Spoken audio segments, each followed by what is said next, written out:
दोस्तों आज हम मटन को कुछ स्पेशल तरीके से बनाते हैं। तो आज हम बनाएंगे मटन के साथ मटर को, और ये बहुत ही यूनिक और बहुत टेस्टी बनती है। तो चलिए इसे बनाना हम शुरू करते हैं। मैं हूं गौरव और स्वागत है आपका गौरव किचन में। दोस्तों इसके लिए सबसे पहले हमने यहाँ 750 ग्राम मटन लिया है। इसे मैरिनेट करते हैं। सबसे पहले इसमें डालते हैं जिंजर गार्लिक पेस्ट और साथ में थोड़ा सा नमक डाल के हम इसे अच्छे से मिक्स कर लेते हैं और इसे हम आधे घंटे के लिए मैरिनेट होने के लिए रखते हैं। दोस्तों मटन खाने का असली टेस्ट तो सरसों के तेल में ही आता है। अब कुकर में हम मस्टर्ड ऑयल ऐड कर लेते हैं। ऑयल गर्म हो चुका है तो अब हम इसमें 4 मीडियम साइज के प्याज डालेंगे। मटन में आप जितना ज्यादा प्याज डालोगे वो उतना ही टेस्टी बनता है। प्याज के साथ मैं इसमें 2 खड़े लहसुन डाल रहा हूँ क्योंकि लहसुन मुझे बहुत पसंद है। अब प्याज को हमें यहाँ बस सॉफ्ट करना है। प्याज सॉफ्ट हो गया है तो अब हम इसमें हरी ताजी मटर डाल लेते हैं। मैं यहाँ 1 कटोरी भर के मटर डाल रहा हूँ।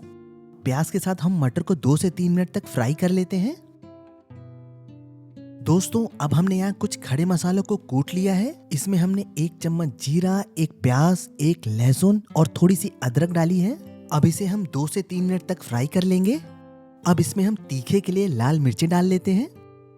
अब इसमें हम मैरिनेट किया हुआ मटन डाल लेते हैं और मटन को हमें अच्छे से भूनना है।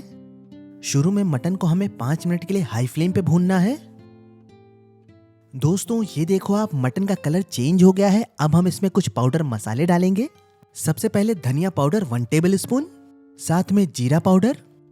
अब इसमें डालेंगे हम मीट मसाला, साथ में थोड़ा सा हल्दी पाउडर, काली मिर्च का पाउडर। अब इसमें जाएगा लाल मिर्च पाउडर 1 टेबल स्पून और साथ में कश्मीरी मिर्च का पाउडर, जिससे कलर बहुत ही अच्छा आता है। अब मसालों में हम थोड़ा सा पानी डाल लेंगे ताकि ये जले नहीं।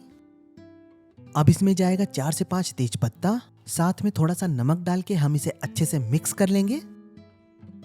अब इसमें हम थोड़ा सा पानी डाल लेते हैं।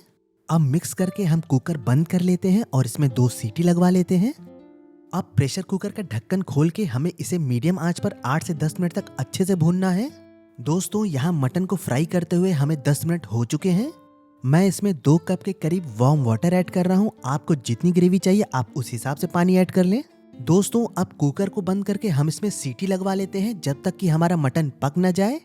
यहाँ हमने 3 सीटी लगवा ली है। तो चलिए अब गैस को हम ऑफ कर लेते हैं और मटन को चेक कर लेते हैं कि ये पक गया है या नहीं। दोस्तों मटन हमारा अच्छे से गल चुका है।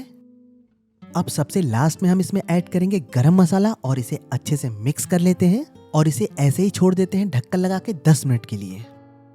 अब आपका मटर गोश्त तैयार है बिल्कुल खाने के लिए। ये देखो आप, इसका कलर और टेक्सचर है ना लाजवाब। आप इस सिंपल सी रेसिपी को जरूर ट्राई करना और मुझे कमेंट करके जरूर बताना कि रेसिपी आपको कैसी लगी। दोस्तों आप विश्वास करो, अगर आपने मेहमानों को ये रेसिपी खिला दी तो आपके वो फैन हो जाएंगे। अब इसे थोड़ी सी हरी धनिया से इसे गार्निश कर लेते हैं। दोस्तों ये मटर गोश्त की रेसिपी दिखने में जितनी ज्यादा टेस्टी है उससे कहीं ज्यादा खाने में है। आप नेक्स्ट रेसिपी कौन सी देखना चाहते हैं कमेंट करके जरूर बताना। मैं जल्द से जल्द उस रेसिपी को ले आऊंगा। दोस्तों ऐसे ही यूनिक और टेस्टी रेसिपी देखने के लिए आप इस चैनल को सब्सक्राइब कर लें और साथ ही बेल आइकन दबा लें ताकि सबसे पहले नोटिफिकेशन आपको मिलती रहे।